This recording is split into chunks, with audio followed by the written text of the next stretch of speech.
Welcome to News with a View, a Fat Cat production. In theory, this is January 29th, episode 22. It's actually the 30th. Due to a technical problem, I lost yesterday's show. And teaches you a lesson of flipping the buttons a little bit too fast. And you learn, and you learn, and you learn. Some notes for today, too. But as it turned out, in a sense, it was kind of a blessing because my show prep was done at about 2:30 yesterday. And probably 3/4 of it was wiped out when President Trump rescinded his freeze order, which I had said from the beginning was problematic. And, I'm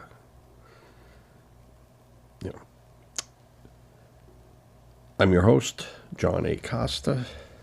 Tonight we're going to have Alice Incognito here. So I'll be doing another show. A lot of show prepping today. Feeling a little better today. I had a little rough morning, but I'm actually feeling better.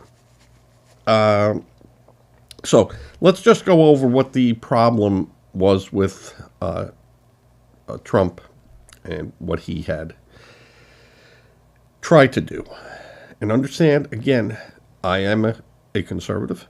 I'm a federalist. I'm a Republican.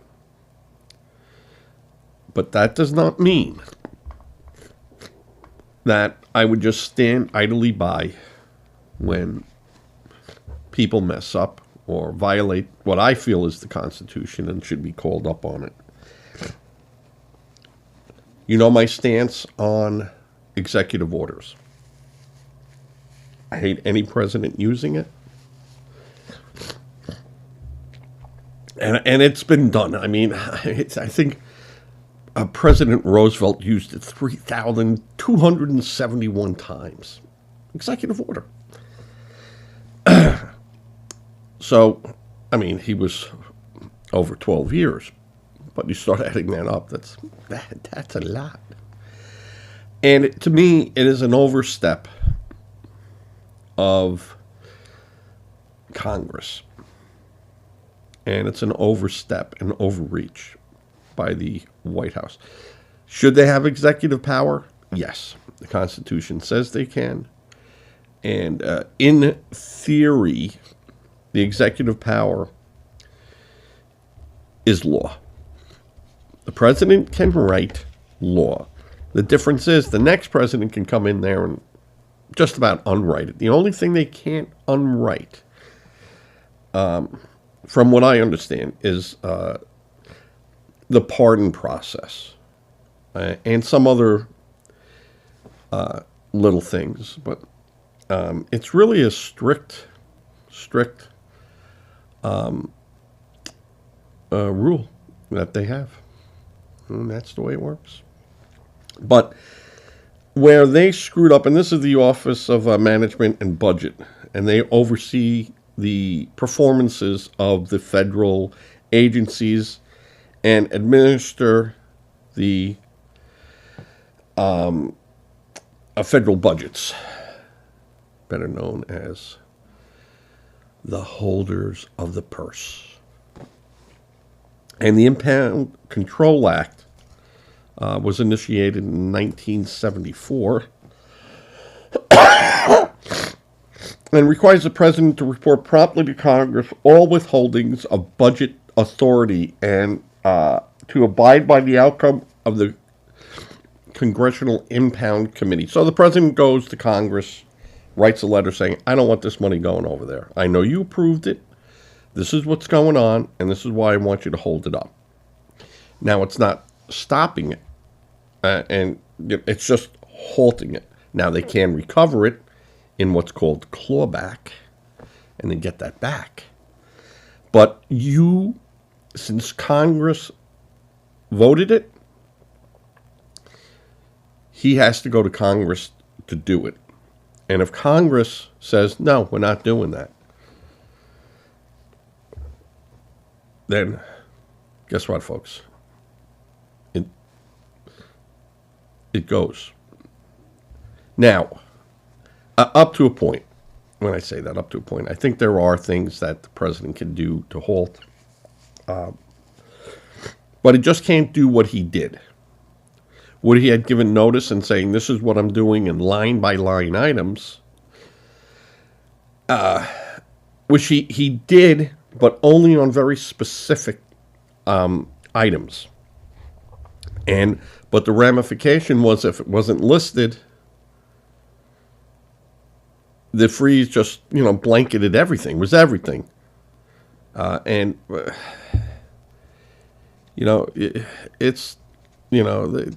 came running out of the gate. Foolish, that and not notifying Congress of the Inspector General's firing, which everyone expected that. That's what presidents do when they come into office. Sloppy.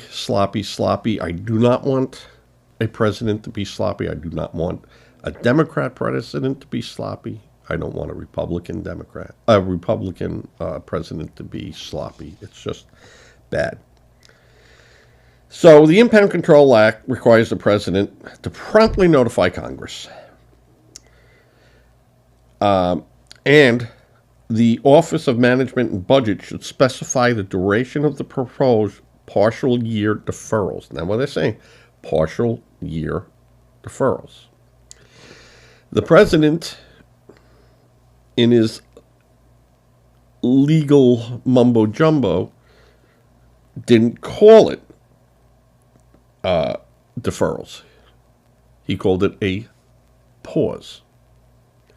Well, the act doesn't say pause. So if you're going to write something to it, it must reflect the wordings of the act. You can't add your own little words there. So that was a big problem, and I said that right from the beginning. A lot of these executive orders that he's writing,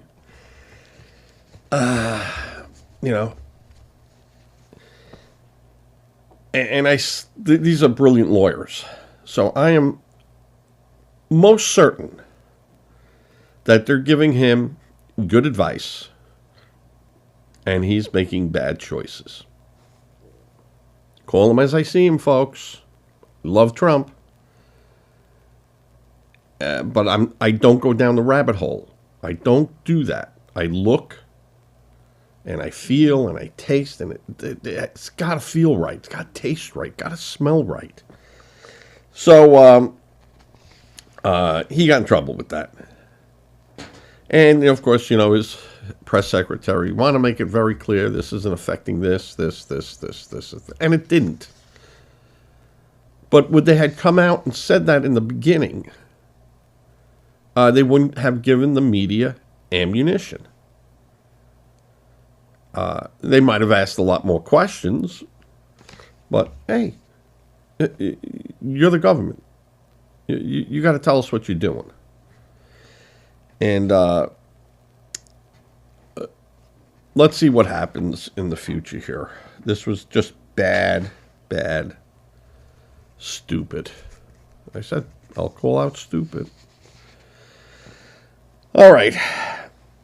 The next thing that happened yesterday, which was kind of a biggie, was the Senate. Democrats blocked GOP's ICC International Criminal Court, like The Hague type of thing, where they make laws and we're all supposed to follow them, or rulings, not laws, but rulings. So the Senate Democrats on Tuesday blocked Republicans from advancing legislation to sanction the International Criminal Court. That was actually Tuesday, not yesterday. But arguing the bill had sweeping consequences on allies and American businesses, because as we can condemn or make punitive moves against the court by saying, your relatives, your people, whatever, you can't come to the United States to do business, and, well, they can do the same thing. So They wanted to reword the language and not have that. They wanted it very direct in what they were pointing it at. And they needed, the legislation would cover officials from NATO and major non-NATO countries, including Israel, Japan, and Taiwan. As part of the sanctions imposed by the act, ICC officials and their immediate family members would be denied visas to enter the United States. Oh. Earth-shattering. Terrible, right? So the Republicans failed to get the 60 votes they need. On that type of situation, they do need a majority. It can't be just a roll count. It can't be 53-47. You have to have a true bipartisanship. So they didn't get that. They did get 54. They had one Democrat that said, I agree with you guys. That was Fetterman. So, and Chuck Schumer came out and said the ICC bill is one I largely support and would like to see become law. However, as much as I oppose the ICC's bias against Israel, and as much as I want to see that institution drastically reformed and reshaped, the bill before it was poorly drafted and deeply problematic. And he was right. It was.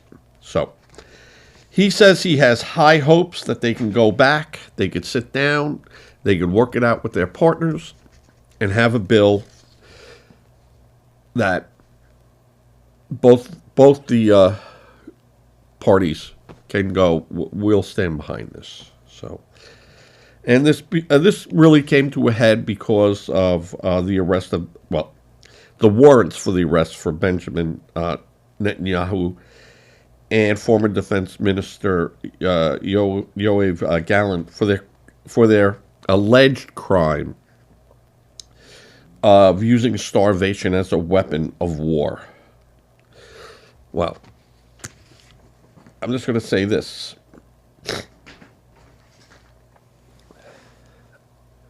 When one country attacks another country, and you go, oh, provoked or whatever. When Hamas attacked and took hostages, they didn't attack the military. They attacked a civilian concert.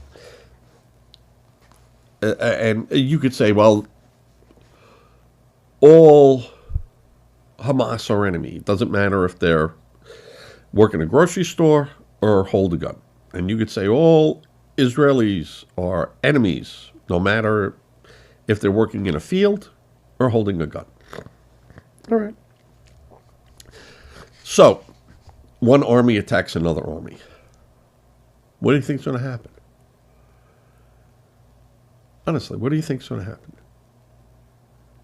The bigger army is going to crush the little army. And that's exactly what happened. And when they said, give us our hostages back, they killed them. They killed them. You have a people that less than 80 years ago were marched off to death camps.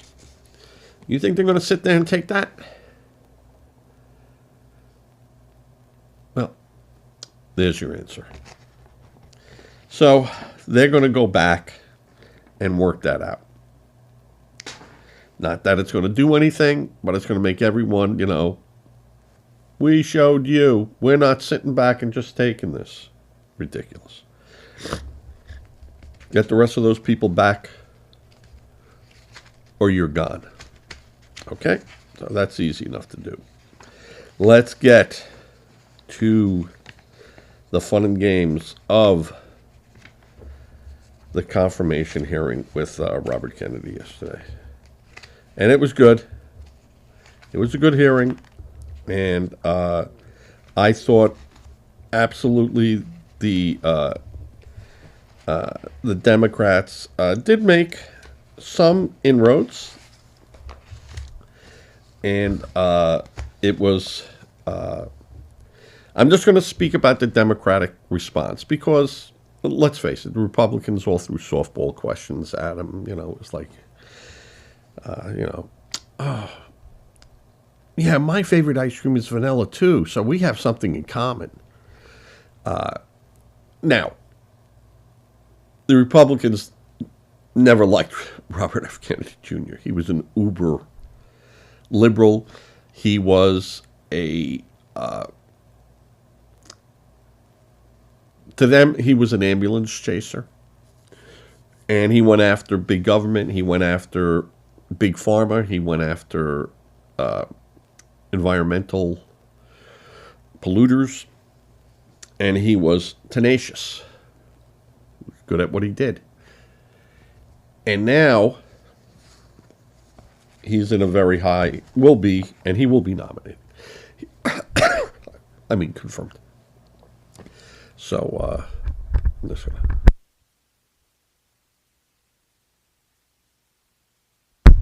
He will be back and be even more powerful. So now, the Democrats who you think go, well, okay, we got a friend on the inside, they attacked him.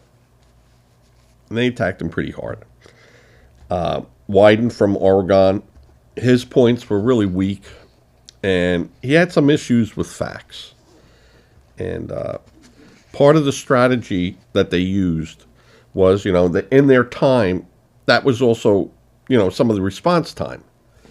And you got to move to the next question. So they just throw all this stuff out there, and the nominee is required to answer those questions then in writing so that they have the written word. And they could always go back, well, Mr. Secretary, you had said on this date in front of this committee, so, most of those people are lawyers, and they know what they're doing. So they went after him. Probably the senator that got the most cohesive and aligned to facts was Bennett, Democrat out of Colorado. He got a lot of good questions in that actually fit the narrative. And wasn't emotional and wasn't over the top. They were very good questions. Hey, did you say this?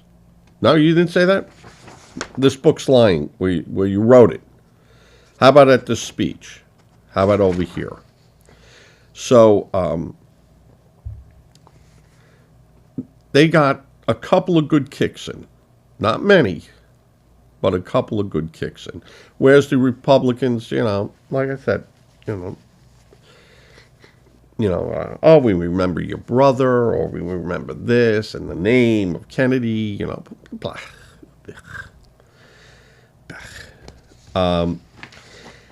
Some of the worst questions was Warner, Democrat, Virginia. Not very clear questions, and a lot of non-factual stuff. The worst questions was White House, Democrat, Rhode Island. She was just spewing stuff out. No time for Kennedy to answer the questions. Just spewing this stuff out, and she was wrong. She was wrong. And she just wanted to throw that all out there. Hassan, Democrat, New Hampshire, you could see that where these people didn't like him. And they didn't like him because he was one of them. And he went over to the dark side. They see Trump as the evil empire, and now they see him as Darth Vader. And all these Democrats are Luke Skywalker in the Empire going, your failure is now complete. you know. And in reality, you got Yoda going there, looking at these Democrats, going, "Bright they are not." So, Mastro of Nevada, and it's the same polar opposite of the Republicans. We love you, we hate you. So, it's that's what goes on. Now, Senator Warren, Massachusetts. What a nut job. Might have had the strangest questions. All to do with money. Lambasted him for writing a book and making $2.5 million. Well, I mean, Governor Cuomo wrote a book during COVID, and a publisher paid him $8 million, and I'm betting 50 books were sold. That wasn't a payoff? I don't know. Yeah, you had a good business manager, right? So,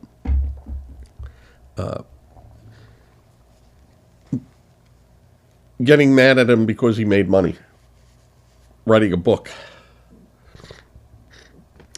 And then had the nerve to go to him, will you abide by not giving information away when requested to do so? And he said, no, if I get a subpoena, I'm not redacting the pages. They want those pages, they're getting it. And they're not going to be blank pages, redacted. These are studies done and paid for by American taxpayers.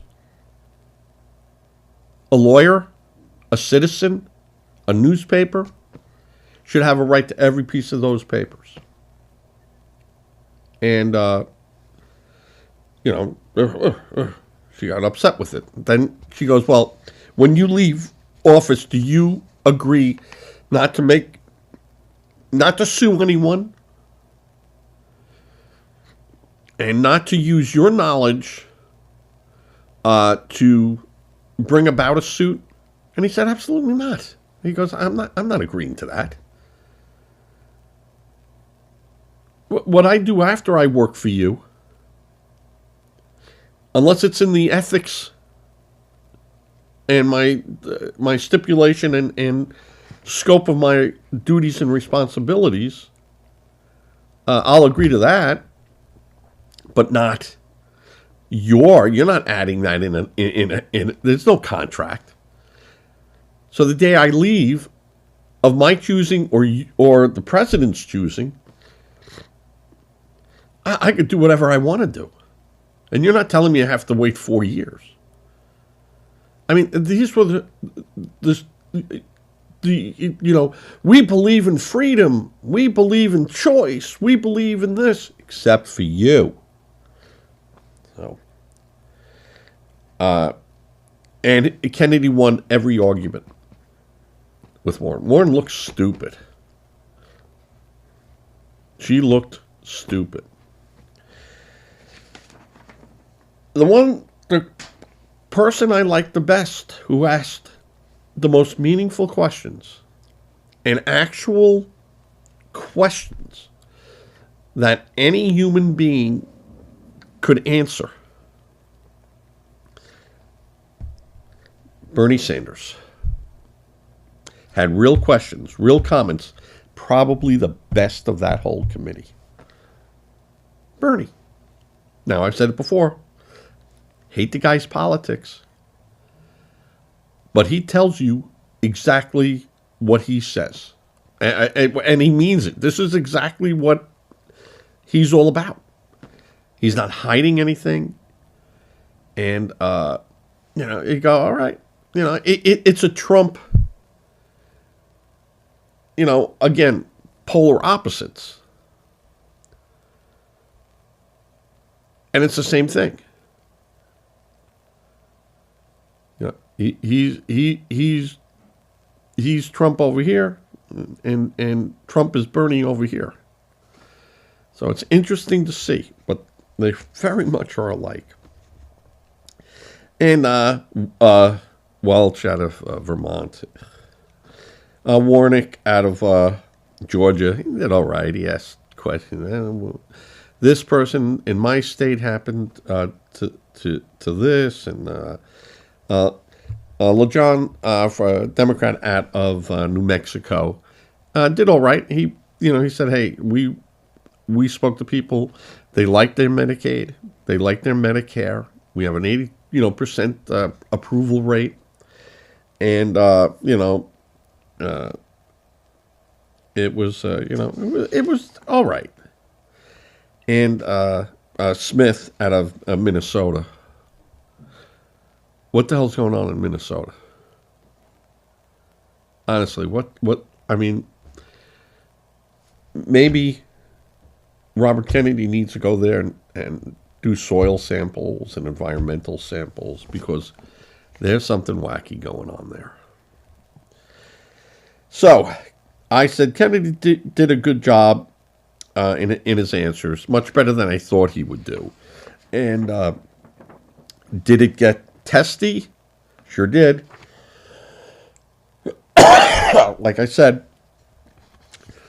they had 4 of their people get good questions in and get good responses. So,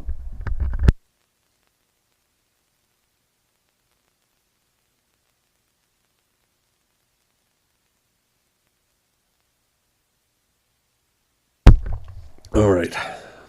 Also, in the news, ex-Senator Menendez sentenced 11 years after being convicted of abusing the power of his office in exchange for bribes in the form of gold bars, a luxury car, and other items. So this is the first time a senator that sat on a committee, in a position of leadership committee. It was the first time a senator or a person was convicted in our history. So not too bad for all these years. But he has been convicted of serving as a foreign agent while being a public official. So he took bribes. That makes him a foreign agent. Can't do that. So he had always been on the radar for years of these junket tours to Florida. And there was some dentist that owned, these dental offices. And in Jersey. And again, it's New Jersey. It's like Brooklyn. Go be a contractor. I mean, a big contractor. I mean, little contractors all give their little vig.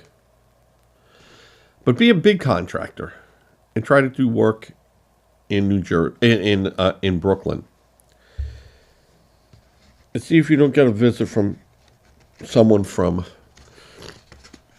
the local Democrats. All right? How's it going? Everything all right here?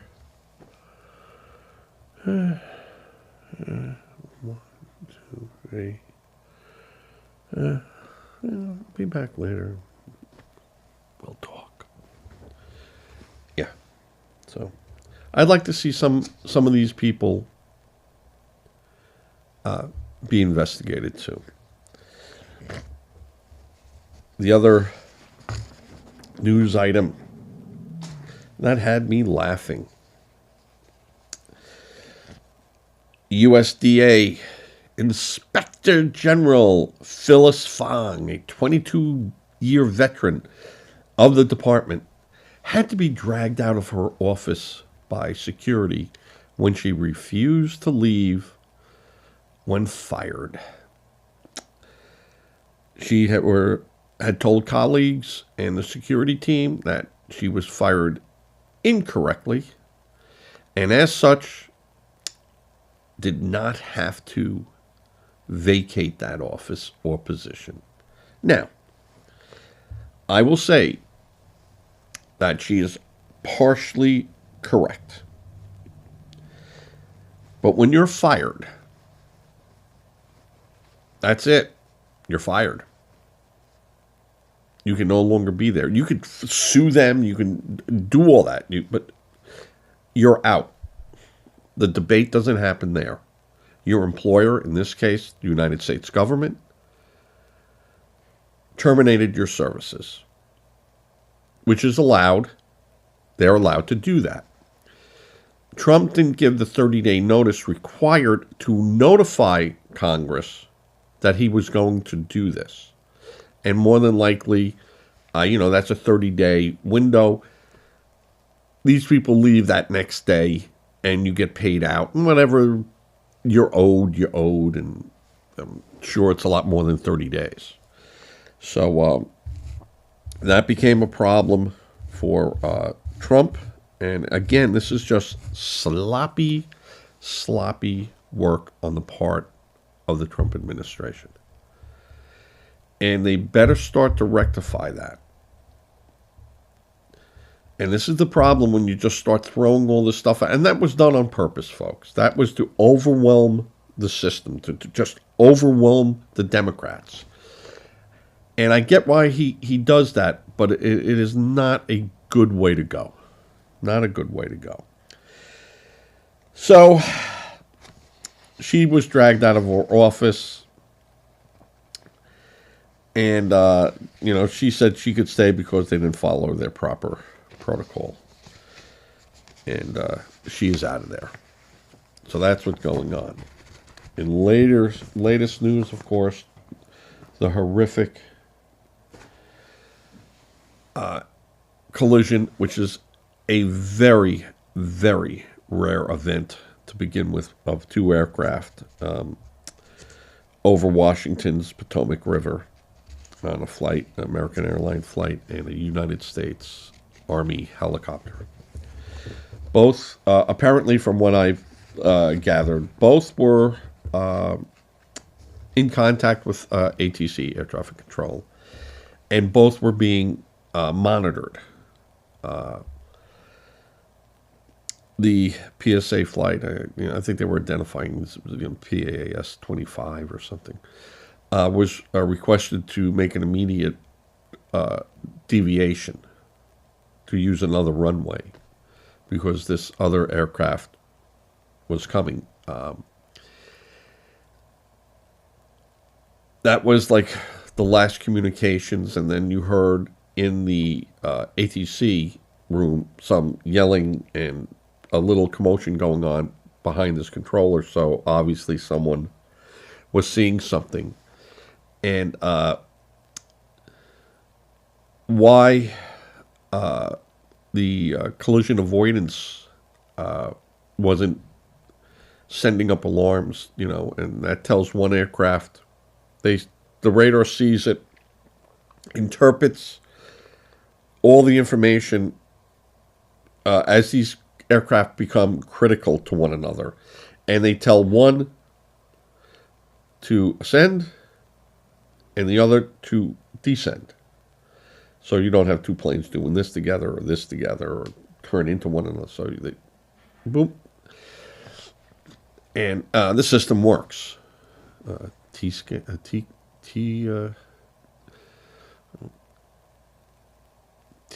or terminal aircraft, blah blah blah. But TCAS. The only thing, you don't know what the military had. Of course, the civilian flight have to have it. But I don't know what is required other than a Mode C advanced transponder in a military aircraft. And if they were doing maneuvers and they were doing proficiency testing, was it on? Were they just staying in contact? Was it just a blip with no known data? So which would be rare in the Washington airport. But since this was out of Fort Belvoir, and you don't know. And we don't know what we don't know. All we do know is there were no survivors of the crash. 66 people on board the aircraft, 3 or 4 on the helicopter, and the recovery is taking place. So, a CNN reporter seems to have got a little problem. And I had this information, and I thought I had it over here. Well, he had come on and made a statement that alluded to the fact that this was because of President Trump's suspension of programs and resources. And he quickly, and he made that on an X account. So it wasn't like he was on CNN. And I think his name is like Akeem Sellers or something like that. And he made that comment and quickly pulled it down, put up an apology, and said he's just very frustrated with Trump. So that's good enough, right? I think the good people at CNN are going to have a sit down with their people and tell them stay off social media. And if you do have a social media account, anything that you're going to post, you send to us first. Your post might be 3 or 4 days later.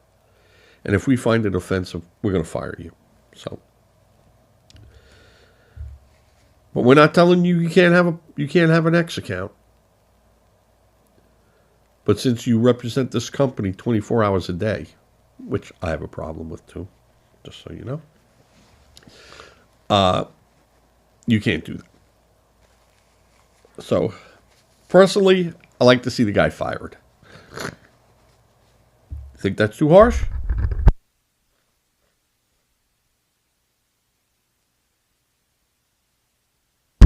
You think that's too harsh?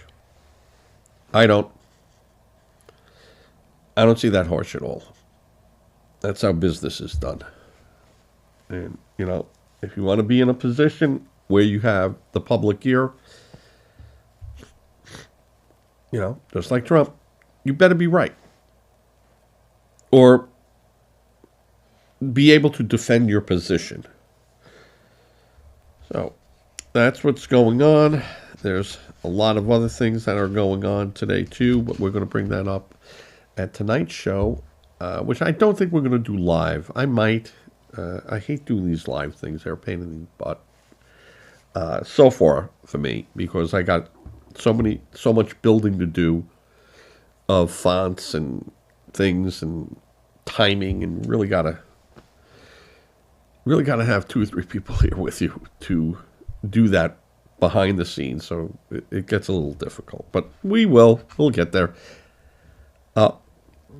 I said Friday, which is tomorrow. I will do a quick morning live show.